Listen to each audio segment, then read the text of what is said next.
the windstorms that are impacting LA County. We welcome you. We're on the show for today. We have speakers. There's a speakers list. Please help yourselves to one of those. After that, we will segue to question and answer with members of the press. Allow me to introduce to you our first speaker, Los Angeles County Chair of the Board of Supervisors, Catherine Barger. Thank you, Helen. Thank you for joining us here today. Earlier this week, the Los Angeles County Board of Supervisors declared today, January 9th, a day of mourning in solidarity with the federal government's in honor of the passing of former President James Earl Carter. Ironically, today has turned into a day of mourning for more reasons than one as we mourn the loss of lives and property across our county. While we are still facing significant threats, I am hopeful that the tide is turning. Thank you, Chief Maroney. Thank you, Chief Crowley. Yesterday afternoon, as the winds died down, we saw the return of aerial drops and aerial firefighting, a truly, truly welcome sight.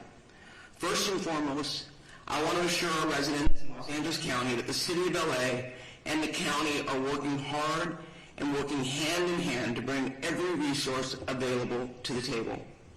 Last night, the county opened the Pomona Fairplex as an additional shelter for those evacuating and those who have suffered losses. The Fairplex will also continue to take in large animals that are in need of a home. The county is working to harness and utilize the incredible outpouring of generosity from individuals, nonprofits, and companies that want to help. We have heard that many companies like Airbnb, Uber, and Lyft are offering free or subsidized services for those impacted by the fires in Los Angeles County. The county will be sharing all of these resources through our recovery.lacounty.gov website. In addition, the state has activated CAL FIRE Management Team 3 and assigned them to the Eaton Canyon incident. They will be joining Federal Management Team 5 in their ongoing efforts, we hope as early as tomorrow. CAL FIRE Team 3 will be tasked with overseeing victim search operations and damage inspections to facilitate debris removal operations and setting up disaster recovery assistance centers. This will allow Federal Management Team 5 to focus on firefighting operations and the active front. As Supervisor Horvath mentioned yesterday, wildfires do not care about jurisdictional boundaries.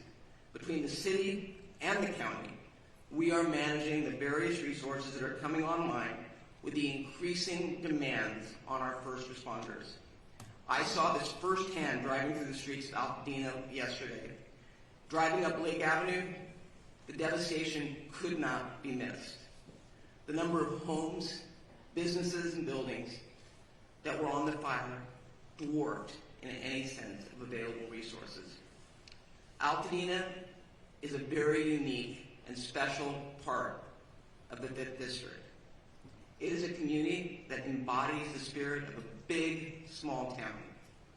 A community full of rich culture, history, and one that passionately supports the small businesses that drive its economy in the community. It is also one of the only communities in Los Angeles County that manages the urban-wildland interface. Altadena is a resilient community. They have seen some significant battles before, but the scale of the impact today is larger than anything that I have seen in my career. The loss of historic resources at Eaton Canyon Nature Center, Farnsworth Park, and the Altadena Golf Course cannot be measured. I saw fire engines and companies from El Dorado County and other parts of California joining Los Angeles County Fire in an effort to protect life and property. In the midst of the emergency, we've all seen individuals who are targeting vulnerable communities by burglarizing and looting homes. This is simply unacceptable. You'll be hearing from our DA, Hochman, shortly regarding his efforts to hold these individuals accountable, and I promise you, you will be held accountable. Shame on those who are preying on our residents during this time of crisis. The emergency order will be strictly enforced by the Sheriff's Department, who are proactively patrolling to protect these communities from looting and any criminal activity. They have made 20 arrests of individuals who will be held accountable for the actions that they've taken. I want to thank President Joe Biden and Governor Gavin Newsom for pledging to bring federal and state resources to help Los Angeles County in our moment of need. President Biden's disaster declaration includes the promise of public assistance and individual assistance. We will begin the process of rebuilding. We will have critical resources available to ensure the residents of our communities are not fighting these battles alone. I intend to bring in a motion with Supervisor Horvath as my co-chair or co-author to ratify the county's emergency proclamation at the next Board of Supervisors meeting. Make no mistake, this board and this county will continue to do everything in our power to ensure the safety of our residents as we look forward to the path of recovery. With that, I would like to introduce Supervisor Lindsay Horvath.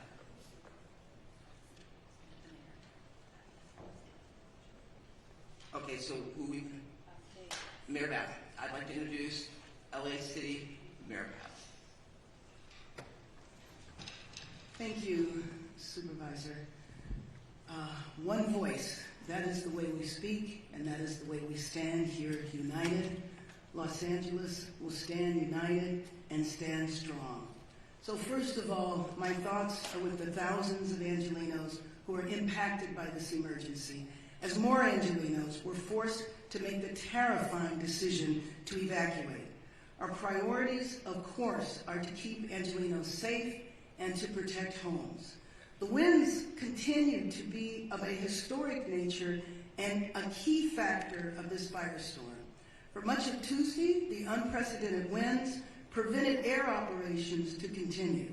However, as of yesterday, the winds have allowed for air operations, and that has enabled significant progress against the fires in Hollywood and Studio City last night. And as of 7:30 this morning, evacuation orders in Hollywood have been lifted. Angelenos cooperated. The community stood together. They evacuated, and Angelenos should continue to proceed with caution. Air operations are continuing rapidly in the Palisades, in Sylmar, and across our region. We continue to see our heroes from our LA firefighters and from personnel, families, neighbors from across the county and the state. We thank you. However, we continue to confront a big one-level firestorm. Historic winds and extensive drought have created a perfect storm that has driven people from their homes and have taken people's homes, and that has taken people's lives. I've been in the fire zones, and you can see how fast and devastating these wind-driven fires are. I know people from all over the nation are asking how they can help. So here are two essential ways. First of all, support the California Community Foundation Wildlife Recovery Fund at calfund.org, and support the Los Angeles Fire Department Foundation at supportlafd.org. And in addition to shelters, Airbnb is offering free temporary housing. Go to 211LA.org for more information. This, as we know, is a regional crisis. So working together is the only way we will get through this. That's why I've been in constant contact with my colleagues at the county, state, and federal level. President Biden, Governor Newsom have assured us of full state and federal support. And of course, County Chair Barger and I are fully coordinated, as I am with all of the local elected officials. And our fire departments, police departments, utilities, and other critical agencies are coordinated as well. We have pre-deployed, we are executing a strategy, and we are adapting to conditions on the ground in real time. This is absolutely an unprecedented historic firestorm, but we are all hands on deck. We need to continue to cooperate. We need to evacuate when asked to do so. We need to help others, help our neighbors. And first and foremost, we need to stay united. We need to stay strong. A united LA is the way we will recover, is the way we rebuild our communities. And with that, I believe I am introducing Supervisor Lindsay Orvath.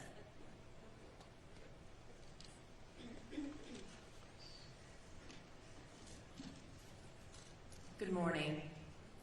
The strength and resilience of Los Angeles County is more than anything we are seeing on the ground. I know this because of the relentless fight that our first responders, our firefighters, our law enforcement officials are putting forward, giving it everything they've got to take on each of these fires throughout the region. That being said, this is testing even the strongest among us. Last night, I personally received an alert from Nixle that I too was under evacuation warning. And I was put in the shoes of tens of thousands of Angelenos who have been facing this from the moment the fires broke out. No one should have to choose which priceless memento they're going to take with them or leave behind in order to stay safe, for their families to stay safe, for their communities to be safe. I've heard from so many community members about the pricelessness of the community centers, the faith centers. I know that in the Palisades alone, there are more than 20,000 Jewish community members, and I was contacted by the Jewish Federation and the work that they are doing throughout the region to support the Jewish community. We've heard with the Eaton fire, the loss of so many faith centers throughout the Palisades fire and so much more. These are not just structures. These are places where people have made lasting memories, memories they will hold on to. But as they look at their community now, their hearts break, and we are in mourning with them. This is a time of grief, and that is why it is tremendous that our governor and our president and all of the leaders behind me and all of the leaders out throughout Los Angeles are standing strong for all of our Angelenos who are suffering great heartache. The Pacific Palisades has suffered immense loss, and my heart goes out to all of the residents who are continuing to try to understand what is left of their homes. In the Topanga Canyon, I've been speaking with residents throughout the night, and I know that One Topanga and TSEP have been in constant communication with those on the ground, and we are in communication with them to ensure that we are supporting Topangans on the ground. I know there's this morning a fire active behind the lumberyard, and the chief has personally deployed resources to ensure that we are actively fighting the fires in Topanga. Topanga Canyon is a treasure, and we are fighting to protect it. Sunset Mesa, when you look at what is left, is heartbreaking. The community members of Malibu and Santa Monica, which last night declared a curfew because of the tragedy that they're experiencing on top of the fire, people trying to take advantage of this crisis. It's absolutely unacceptable, and we will all stand together to keep each and every neighborhood safe. The Hollywood Hills, my heart broke with you last night. I am grateful for the swift work and the aerial assault that took place in order to protect our Hollywood Hills quickly. When you saw a home go up in flames in Studio City, you wondered if that was going to be the next outburst. The residents of Studio City, we stand with you. And in Sylmar, we have at least achieved some containment of the Hearst fire, but we have a long way to go, and we are watching and standing with you. This is a moment where we will share detailed updates, but we will not forget that behind each of these updates is a person who deserves our support. With that, gas shutoffs continue to affect more than 15,000 people in Malibu, from Brentwood Country Club to Pepperdine. A boil water advisory remains in effect for the Sunset Mesa community from Topanga Beach and Coastline Drive to the south on Shore Heights Drive on the north, and Topanga Canyon to Carbon Canyon Road in Malibu. including communities of Big Rock and Carbon Mesa. Metro fares remain suspended today thanks to the leadership of Metro Board Chair Han and our CEO Stephanie Wiggins. If you have essential travel today, please do so safely away from the areas of the evacuation orders. If you do not have essential travel, please remain indoors. For the latest updates and service impacts, you can go to alerts.metro.net. LA County Assessor Jeffrey Prang has shared property tax installment deferral applications, misfortune, calamity, damage reassessment applications, and disaster relief FAQ for property owners affected by the fires at assessor.lacounty.gov. All LAUSD schools and Santa Monica Malibu Unified School District schools in the 3rd District are closed. With that, mental health supports are available through the county's Department of Mental Health. You can call 800-854-7771. Please use this resource. We know you are experiencing traumatic pain, and we want to do our best to help start healing. Thank you for the outpouring of support from across the county and across the country. Emergency Network LA is coordinating volunteers and support through enla.org. Our county is doing everything possible to respond to these fires until they are contained. And as Chair Barger referenced, today is a day of mourning. And in the words of former President Carter, our faith calls us to do all that we can, wherever we can, with all we can. And in this spirit, indeed in this moment calls us to do the same. Thank you. Next, I'd like to welcome LA County Fire Chief Anthony Maroney. So good morning. Thank you, Supervisor Horvath. I will be providing an Eaton Fire update in addition to a Region 1 update. The Eaton Fire remains estimated to be 10,600 acres, and growth has been significantly stopped. And we have 0% containment.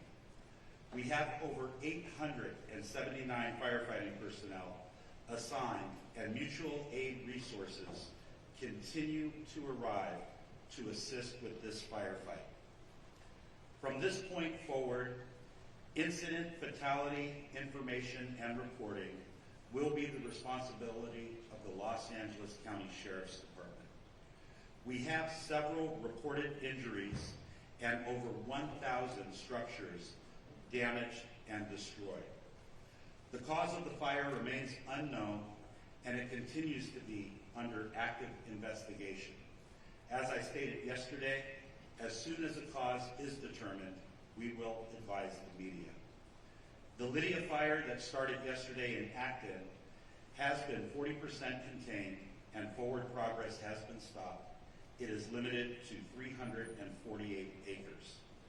The number of resources assigned to this fire siege event has increased significantly, and we have a much better posture than we did on Tuesday and Wednesday. Out-of-state resources continue to arrive in Los Angeles County and City, and we are appreciative to our fire partners from throughout the Western United States for providing assistance to Los Angeles County in our time of need. Regarding the current red flag warning, the National Weather Service predicts the warning will remain in effect for Los Angeles County and the majority of Ventura County through Friday. I would like to also acknowledge the presence of Dr. Lori Moore Merrill from the U.S. Fire Administration, who flew out with her team from Washington, D.C. last night to be with Fire Chief Crowley and I so they could witness firsthand the challenges and the devastation that have resulted. Lastly, I want to acknowledge the tireless efforts of my LA County Fire Department personnel, both on the front lines and those behind the scenes, who continuously place themselves in harm's way to protect residents and property in our great county of Los Angeles. Thank you for always being there, and continue to be safe as they take care of themselves, those around them, and the people we serve and protect. Thank you, and I'd now like to invite up Fire Chief Kristen Crowley of the Los Angeles Fire Department.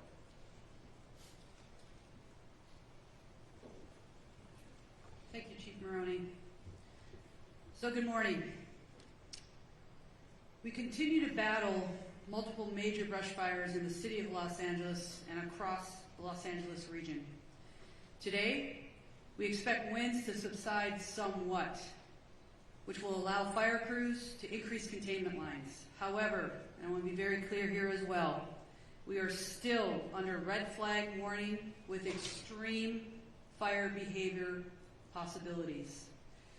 Before I give you an update on several fires in the city of Los Angeles, I have to take a moment, for all the right reasons, to thank the residents of Los Angeles and their surrounding areas for heeding our instructions.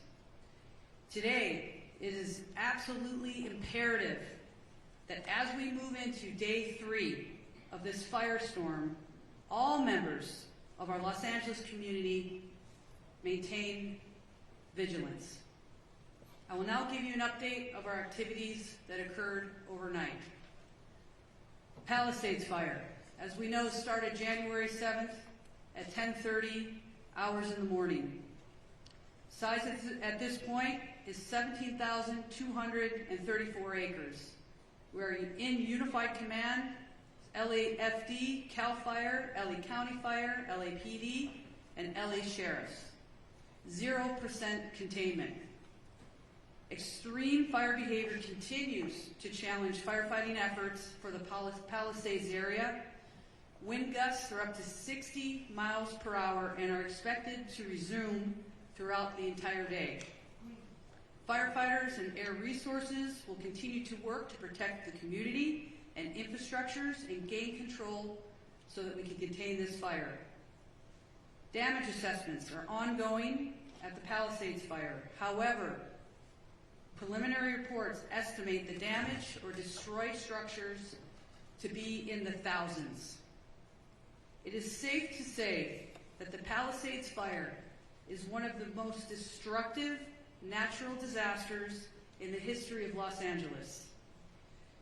We will continue to provide additional information as it becomes available. I'll move on to the Hearst Fire. January 7th start. The size, 855 acres.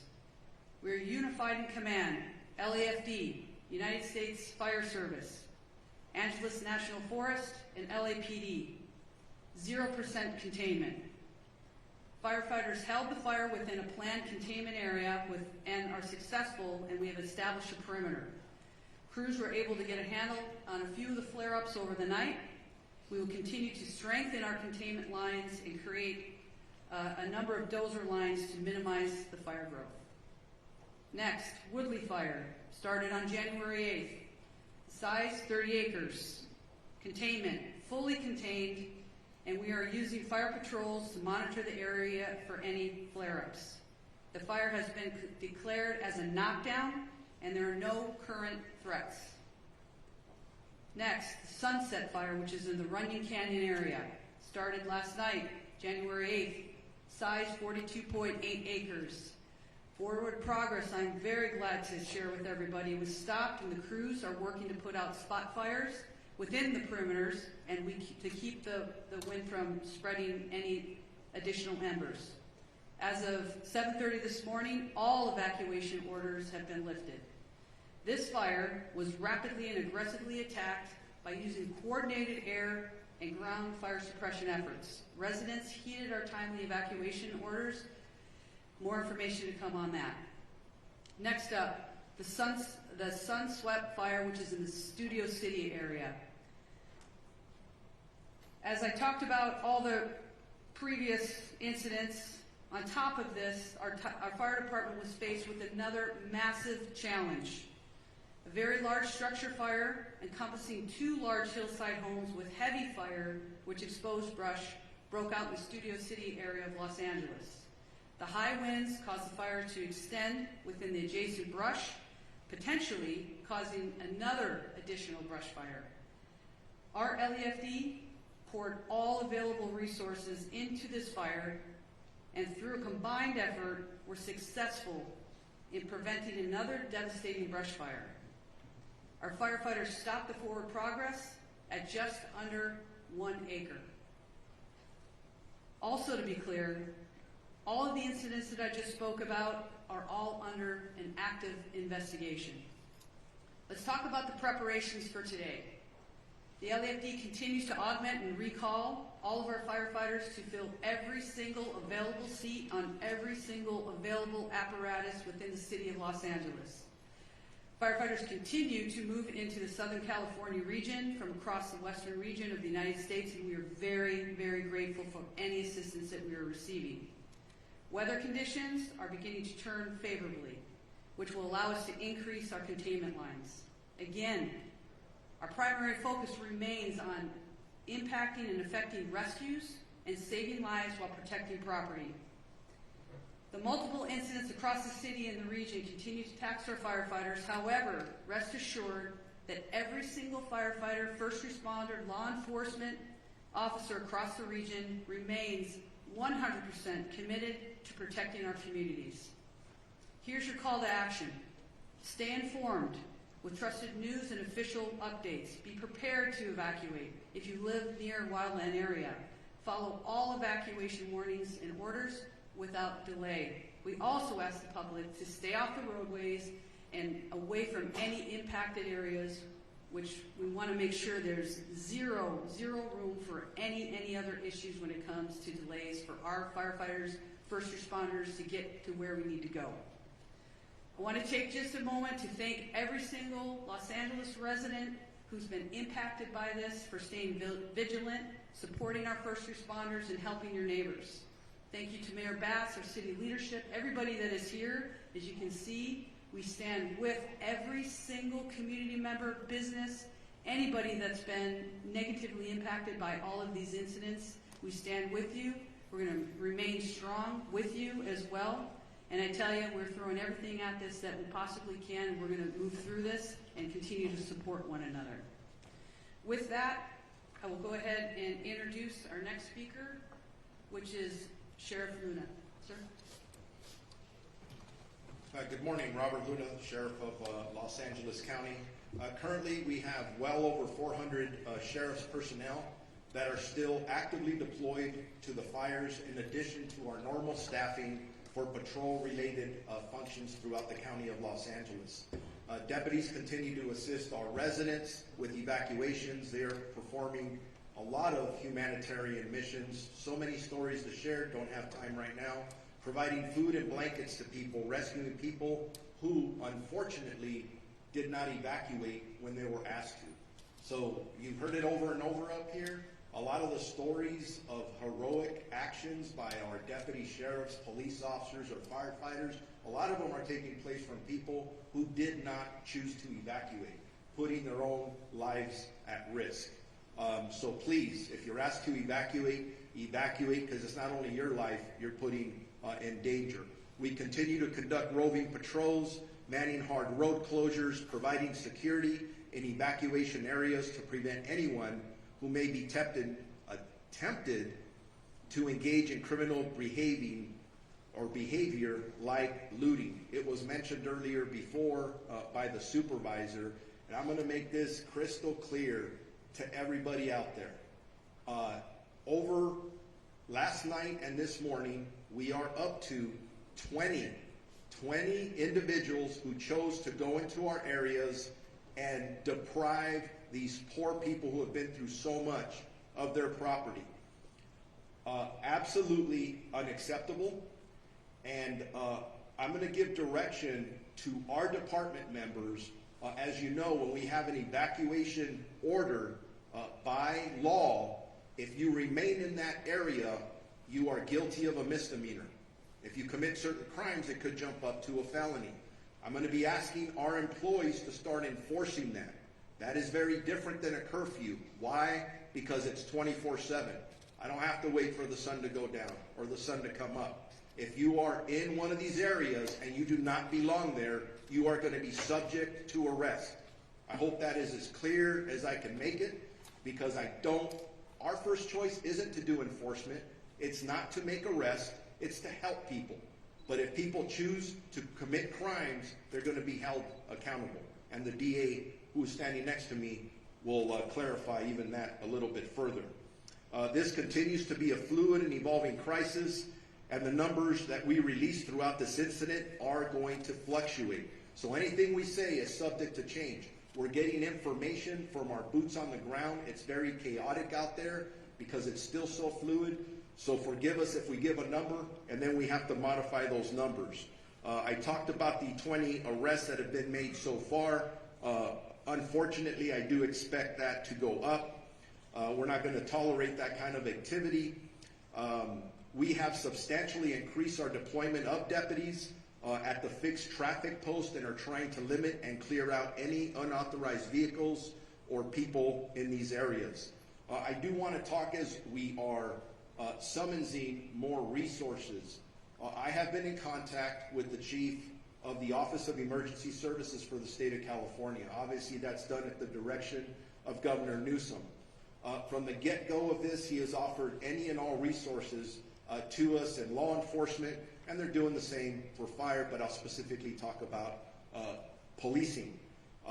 The California National Guard is on standby at our direction, specifically my direction, and we, along with my partner Jim McDonald at the LAPD, are currently in discussions if we are going to need them or how we would deploy them as the hours go on. So stand by for that information as the hours tick on.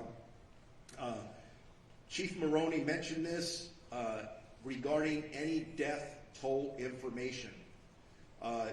Yes, we had preliminary numbers yesterday. I got to be honest with you, as I reviewed some of those last night and this morning, I was not satisfied with some of the information that we're getting. And it's not the fault of our people. The people that are working under very difficult conditions are doing their best to do what they need to do.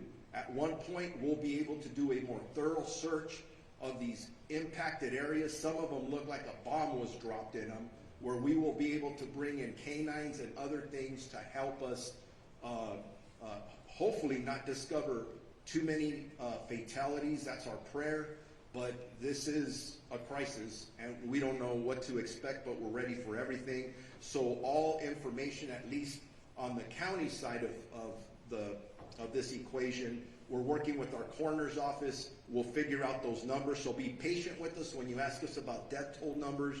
Right now, frankly, we don't know yet. We eventually will. Evacuations overall for Palisades, Eaton, Hearst, and Lydia fires, the number in both county and city areas, evacuation orders are impacting 179,783 residents. That's nearly 180,000 people in Los Angeles County that are currently under evacuation orders, with another close to 200,000 residents that are under evacuation warnings. I cannot emphasize enough that I urge residents that are asked to evacuate to follow our warnings. I gave some examples earlier. I'm going out through my staff, hey, give me some stories where our deputies are just constantly putting their life on the line, and in every example I'm given is as a result of somebody who chose not to evacuate. I don't want to tell those stories anymore. I don't want to give stories of our first responders being injured, specifically our communities being injured. Please, if you're told to evacuate, evacuate. Two of our sheriff's substations are out of power, running on generators. That's both our Altadena and Crescentia Valley stations. They're right in the thick of things. They're engaged in all of the work that I've described. The issues of mutual aid. Will consistently evaluate and reevaluate the needs for more law enforcement personnel. But I can tell you I'm getting calls from all over this region, from other sheriffs and police chiefs. Everybody wants to help. And that's awesome. That's part of our profession. Very proud to be part of it. The last thing I'll say is, for any specific information regarding evacuation orders or warnings or any road closures, and there's a lot of them, please go to lacounty.gov/emergency. Thank you very much, and with that, I am going to introduce the Chief of the Los Angeles Police Department, Jim McDonald.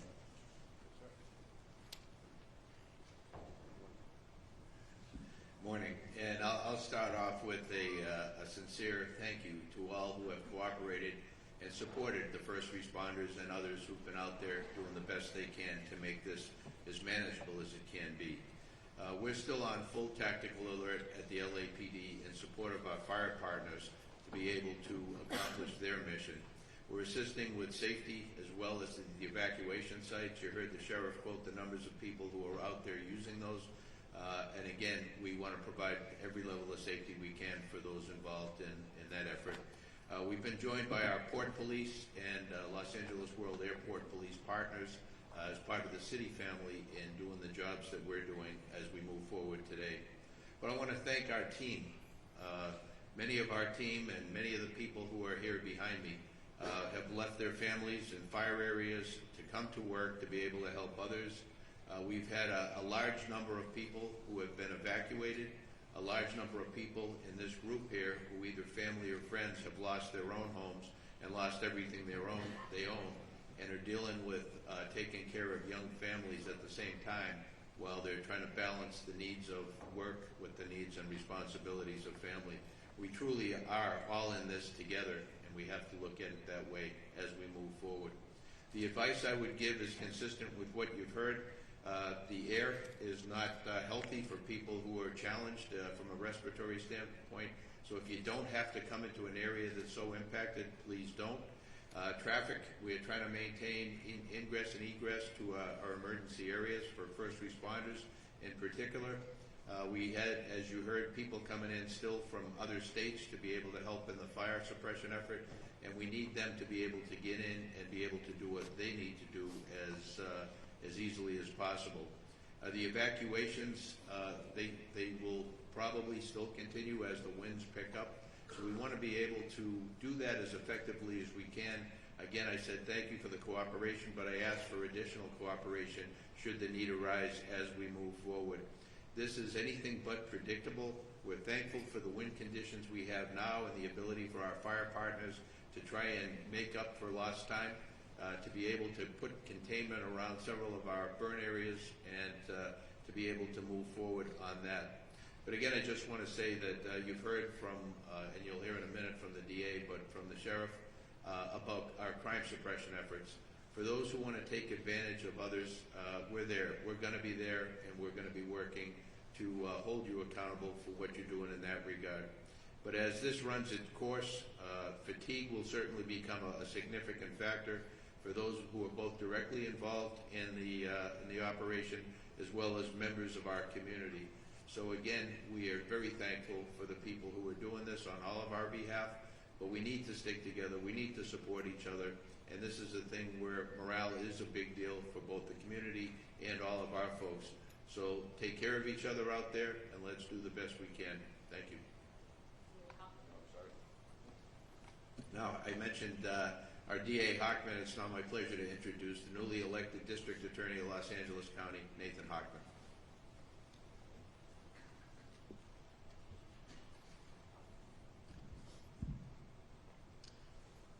Yesterday I bore witness by walking and driving through Pacific Palisades. I ended up at my sister's house, a house where she and her husband had raised 4 boys, celebrated birthdays, barbecues and whatnot, and that house has been burned to the ground. And not just her house, but all her neighbors, up and down each one of the blocks I traveled. Those houses no longer exist. They are now basically rubble. And I haven't seen something like that. I've lived here almost over 60 years. In the entire time I've been here, it looked apocalyptic. Not since the 1990s, when Los Angeles was hit with the fires, the flood, the earthquake, and the riots, have I seen such disaster occur here in our city. But like back then, Los Angeles has true grit. It has resilience. And it will rebuild, and it will rebuild better than ever. But along the way, there might be people out there who want to take advantage of the people who are suffering these tragic losses. These criminals need to hear, as they've heard from the sheriff, as they've heard from Chief McDonald, an unmistakably clear message that if you want to go ahead and loot, if you want to commit burglary, if you want to engage in grand theft, if you want to engage in these internet scams where you're going to take advantage of people who are going to be seeking insurance and government benefits, you will be arrested, you will be prosecuted, and you will be punished to the full extent of the law. And the reason I want to send this warning now is I don't want any mistake later that somehow they thought, oh, it's not a big deal. It's a huge deal. These acts are despicable, and we will prosecute them with maximal punishment. So I want to make sure that message is received loud and clear, because the first responders in this situation have been simply heroic. As I was in Pacific Palisades, I not only saw fire departments from LA County and LA City, I saw Rialto, Poway, Redding, fire engines from across this entire state that have come to our rescue. And thank you. Thank you to all the first responders. When it comes to law enforcement, it's an all-hands-on-deck operation with law enforcement and the DA's office. Again, detectives are putting on uniforms and getting out there on the streets to protect us. We owe them a huge thank you. And from the DA's office, if we do get these cases, please be on notice that we are going to try and deter you from committing the crimes in the first place. But if you do commit these crimes, do not expect anything else than maximal punishment. I'll now introduce LA County Public Works Director, Mark Priscilla.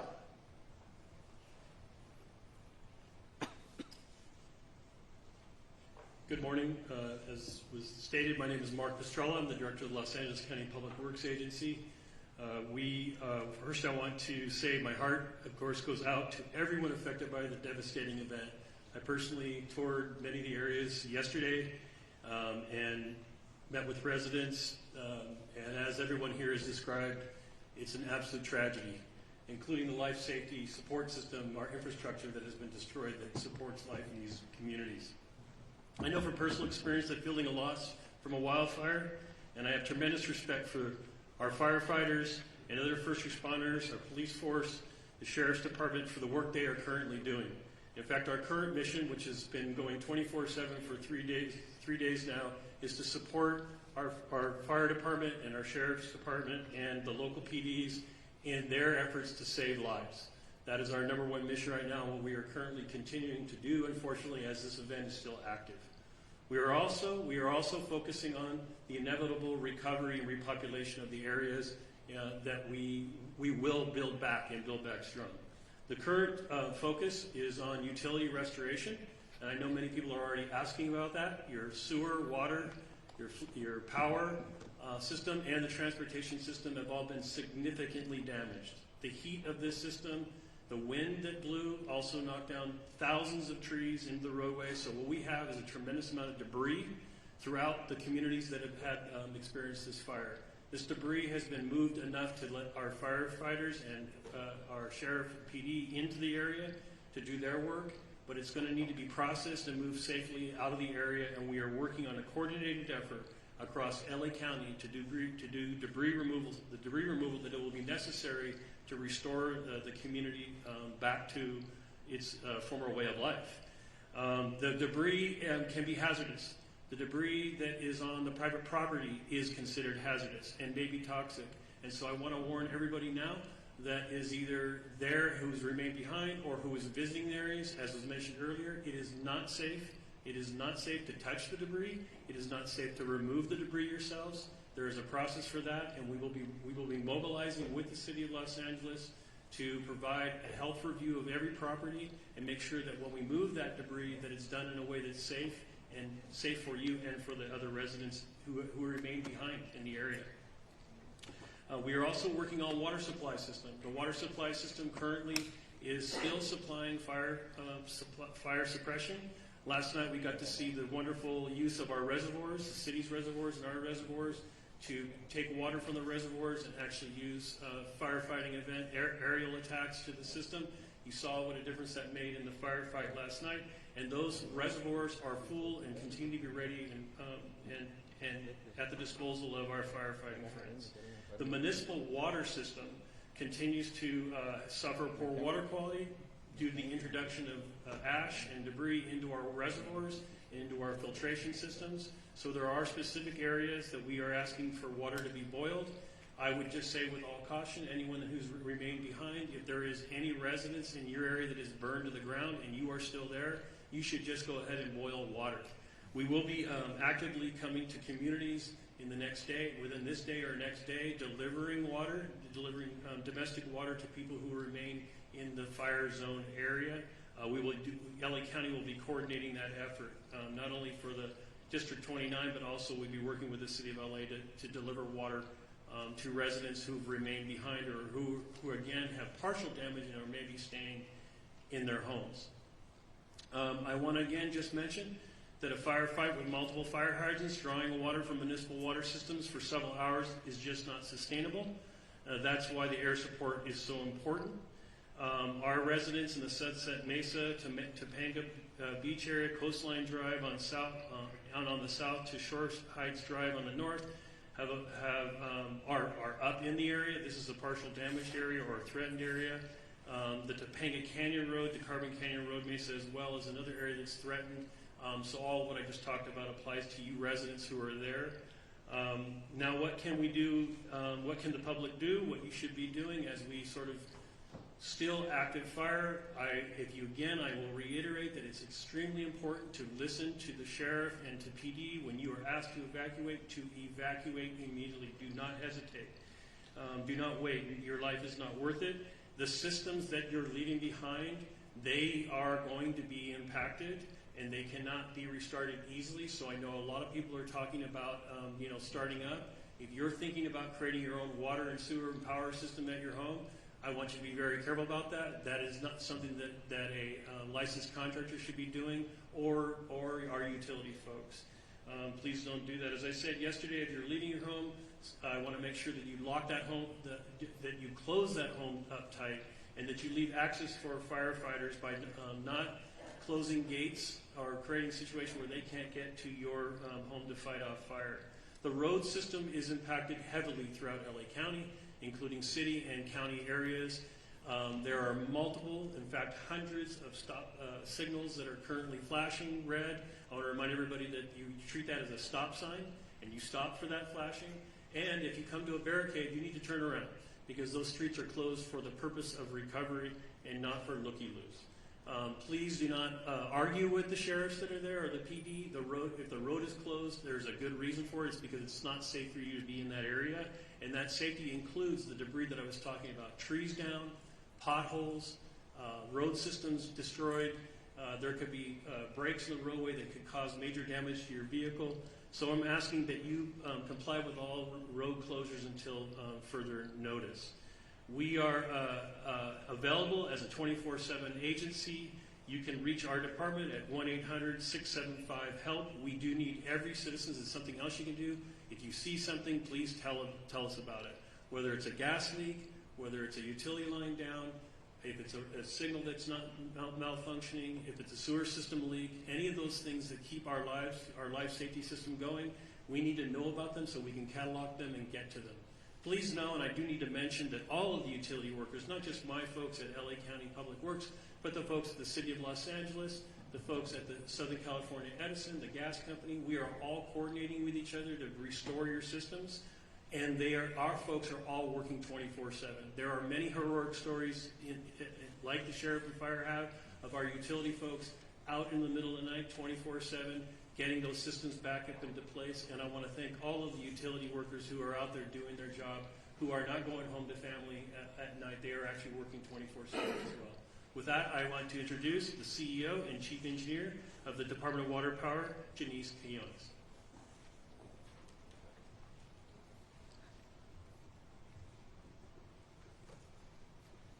Good morning. I am Janice Quinones, CEO and Chief Engineer of LADWP. LADWP crews continue to work around the clock to restore power and support firefighting efforts. On the power front, we have restored about 200,000 customers so far since the windstorm started. And as of this morning, we have approximately 95,000 customers out. We have 118 crews, DWP crews, working around the clock to restore powers as fast and as safe as possible.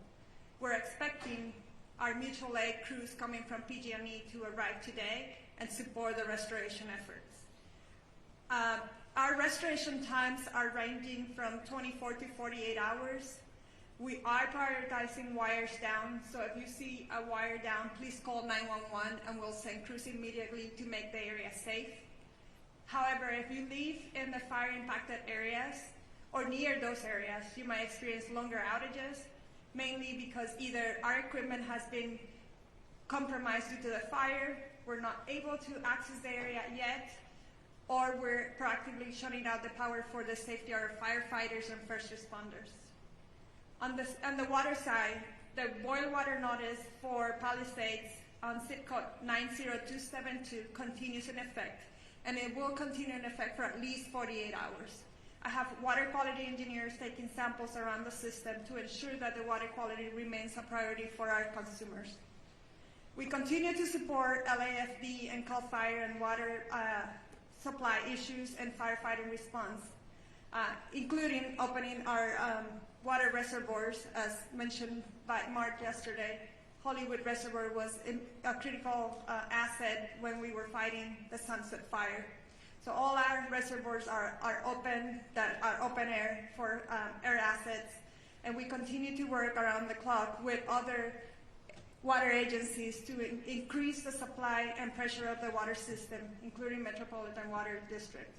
I want to end this by thanking DWP crews and personnel for their commitment and efforts to support the restoration of LA. Thank you. Thank you very much for that. And now, Yeah, and I also want to, we recognize President Biden and Governor Newsom, but we also have here with us today Congressmember George Whitesides, Congressmember Laura Friedman, Senator Sasha Renee Perez, Assemblymember Celeste Rodriguez, and Malibu Mayor Doug Stewart. Make no mistake, we are all working together, and I want to thank you all for being here. I know our Congress representatives flew in, and we appreciate it, and we are all in this together. With that, we'll take some questions. thank you, Chair Barker. So just a couple rules of the road. So I'll call on you. When you get called upon, please announce your name and which media outlet you are with. We'll start right here in the middle. Thank you. Jonathan Bigliotti with CBS News. For Mayor Bass, please. Mayor, LA County is in a panic state. It began 2 days ago with the Palisades fire. My crew and I arrived shortly after it started, and for several hours we watched as hundreds of homes in a neighborhood burned to the ground. We did not see a single fire engine. We watched as Good Samaritans guided traffic. There was fear and there was a lot of confusion. You were out of the country at the time. Shortly after the fire started, a press release was put out warning of this fire behavior. My question to you is, what explains this lack of preparation and rapid response? Let me just say, first and foremost, my number one focus, and I think the focus of all of us here with one voice, is that we have to protect lives, we have to save lives, and we have to save homes. Rest assured that when rest assured, let me finish. Rest assured, when that is done, when we are safe, when lives have been saved and homes have been saved, we will absolutely do an evaluation to look at what worked, what didn't work, and to correct or to hold accountable any body, department, individual, etc. But my focus right now is on the lives and on the homes. Do you think your leadership was effective while responding to this disaster? I just said what I believe is the most important thing for us to do right now, and that is going to continue to be my focus. Thank you. Thank you. Let's go to the middle with the laptop. Before we go on, I want to introduce, because this is an important announcement we made, the U.S. Forest Service Fire Chief Robert Garcia has an announcement regarding a decision being made on the National Forest. Thank you, Supervisor, and I'll be brief. I just wanted to share that in the overnight hours last night, the U.S. Forest Service, in an effort to reduce calls for service and reduce potential risk for wildfire, we've made a decision until further notice that the Angeles National Forest is closed. And so we'll get some additional information out, press release, that kind of information on the details of that closure, but it's similar to the types of orders that the county and the city have instituted regarding curfews and access and that type of thing. So the Angeles National Forest will be closed till further notice, likely until we get through this current fire weather event. Thank you for that. We'll go in the middle. Name and media outlet, please. Hi, Thomas Fuller from the New York Times. For Chief Luna, I just wanted to follow up on what you said about you weren't satisfied with the information that you were getting on fatalities. It's been widely reported that there were 5 deaths, at least 5 deaths.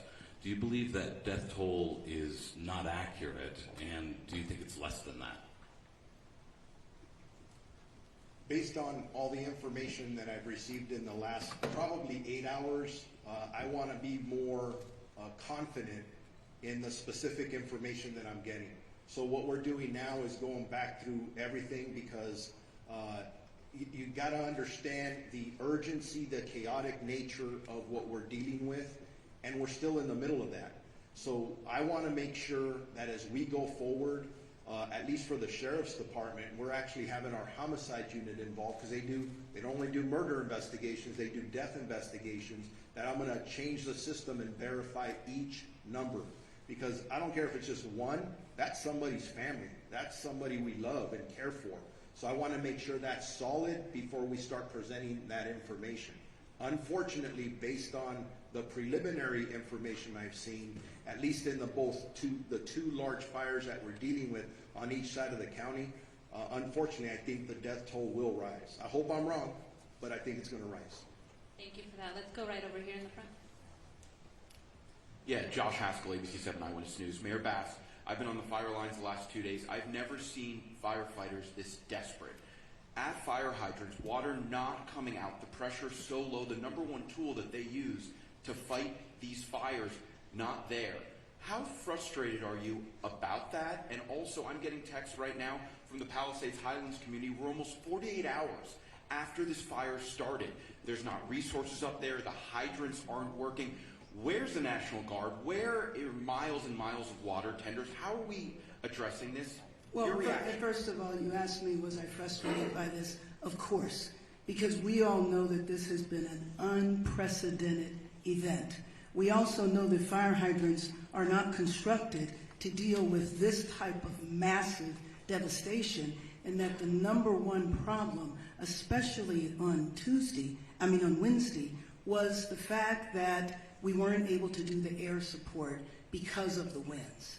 And so, of course, I am absolutely frustrated by that. I am not sure that is correct, that there are no resources up there, but rest assured, as soon as we are done here, I will follow up on that. But those homes, the first day and a half, there were homes up there that had been protected by the fire. And then I went up there yesterday and there were that had been protected?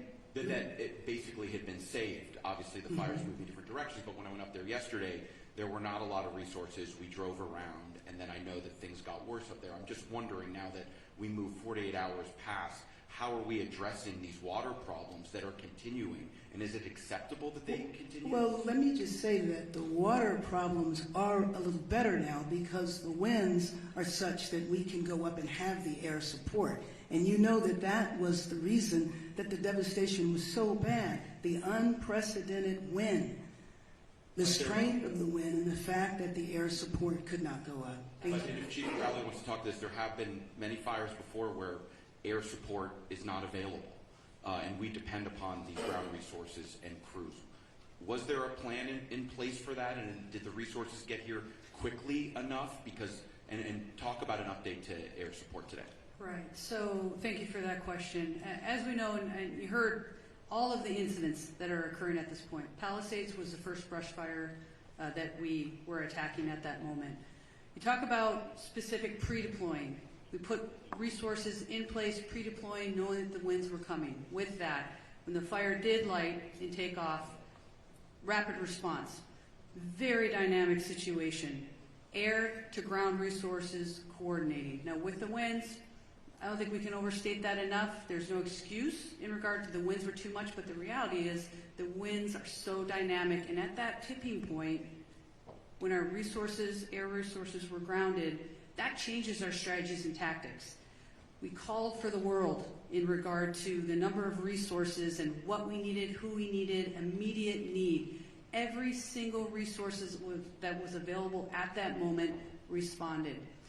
You talked about 48 hours later, where are we now, right? Again, I already spoke on if we don't have water, we find water, we use water tenders, we draft water. The fire department, first responders, we're going to do everything in our absolute effort to do what we can do with what we've got. The good news is, with the wind subsiding, you're going to see water drops, you're going to see rotary, you're going to see fixed wings all day, unless something changes. Again, I did say 60-mile-an-hour wind gusts even today. So very, very dynamic situation. With that, also, you said about the other homes, no fire resources there. As winds change, our resources change, we redistribute, we move, and that's the dynamic situation that we are in, even in day 3.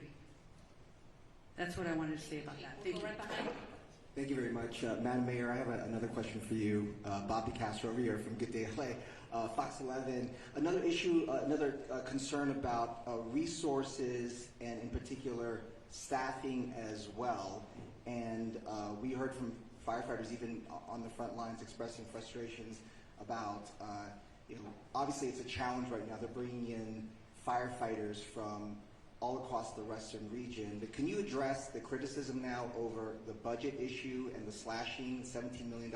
I think if you go back and look at the reductions that were made, there were no reductions that were made that would have impacted the situation that we were dealing with over the last couple of days. And then there was a little bit of confusion because money was allocated to be distributed later on, which was actually going to support salaries and other parts of the fire department that were distributed a little later. So I think it's most important to understand that we were in tough budgetary times, everybody knew that, but that the impact of our budget really did not impact what we've been going through over the last few days. Again, back to the unprecedented windstorm, wind at such ferocity that we haven't seen in years, is the context in which we were dealing with it. Thank you. Thank you. Let's go over here on this side. Did you have your hand up with the blue name and media outlet, please? Hi, Grace Tui with the Los Angeles Times. I was hoping Chief Crowley could talk a little bit more about the start of the Palisades fire. We'd heard that, I know we don't know why it started, but we heard that it started possibly in a garden in someone's backyard, if you could confirm that. And then how long do we know it took for it to actually reach homes? And I know you said that resources were pre-deployed, but do we know were there actually fire crews in the Palisades when it did start?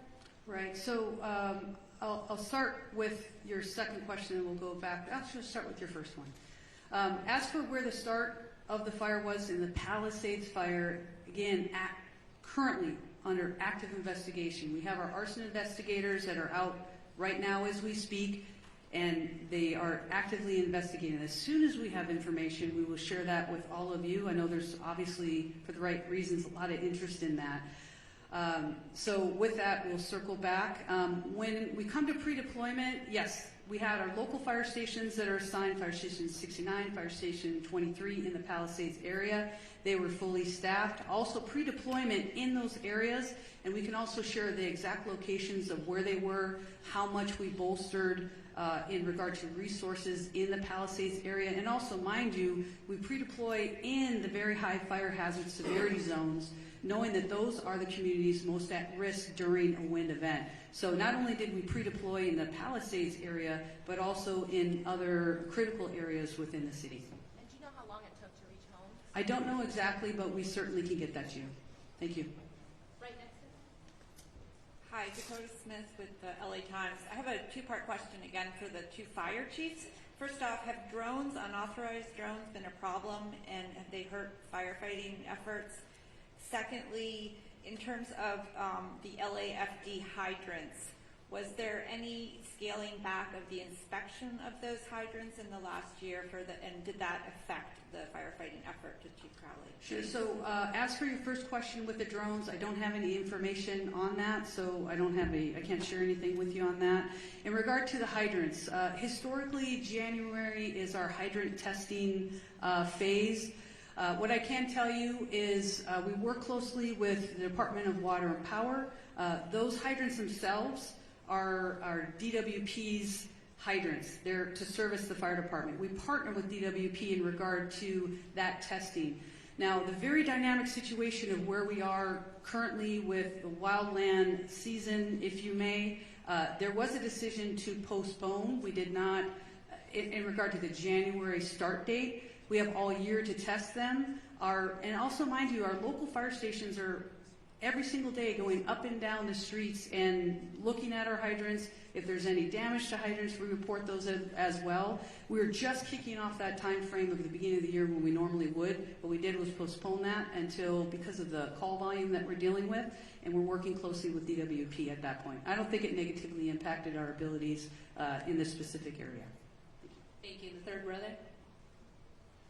David Zonizer with the Los Angeles Times. I have a two-part budget question. My first part is, can you talk about the reserve fund? Last year there was a lot of concern that the reserve fund had fallen below 4% and was heading toward that 2.75 number that I think makes it difficult for the city to authorize spending. Do you know how low it has gotten at this point, and how quickly you're burning through the reserve? Do you want to go with your second question too? Sure. The second question is, do you have any concern about blowing through the reserve before the state and federal money will arrive? So let me just say that, as I said a few minutes ago, our number one priority right now is to save lives, to protect lives, to save homes. I'm not here to talk about the status of our budget. If you would like to do that on another occasion, that would be fine in terms of the reserve fund. I don't have those concerns right now, and I will say that after our first priority, then we will look back at everything that was done to do an evaluation to see what worked and what didn't work. Thank you. Thank you. We are over time. However, we will have one-on-one interviews. CAL FIRE wants to give an update on structures, et cetera, to get a clarification. I think it's important for you to highlight numbers. Good morning. My name is Todd Hopkins. I'm one of the incident commanders for CAL FIRE incident management teams. Of the thousands of structures, I just want to clarify, that have been destroyed, we get this initial intel from intel flights, and what they do is they pick up heat signatures. We base off those heat signatures an estimate of what structures are destroyed. What I want to clarify is that a structure, it doesn't necessarily mean that it's a residential structure or a commercial structure. It could be a vehicle, it could be an outbuilding. So we do have people, damage inspection teams that are on the ground that will go out to every single home. They will catalog whether a house is destroyed, if it's partially destroyed or just damaged, and all that information will be turned over to the city and to the county once the damage inspection teams get done. So although we know that there are many homes destroyed, the thousands of structures can mean many different things besides just a home. But it is thousands, plural, that have been destroyed? Thousands of structures, yes, but that could be a motorhome, that could be a car, that could be a shed, it could be a residential structure. So I just wanted to make that clear. Thank you very much. And we are end of press conference, one-on-ones. We also have Spanish. We will conduct that over here to the side with Sheriff Luna and a representative from LA City Fire. Thank you.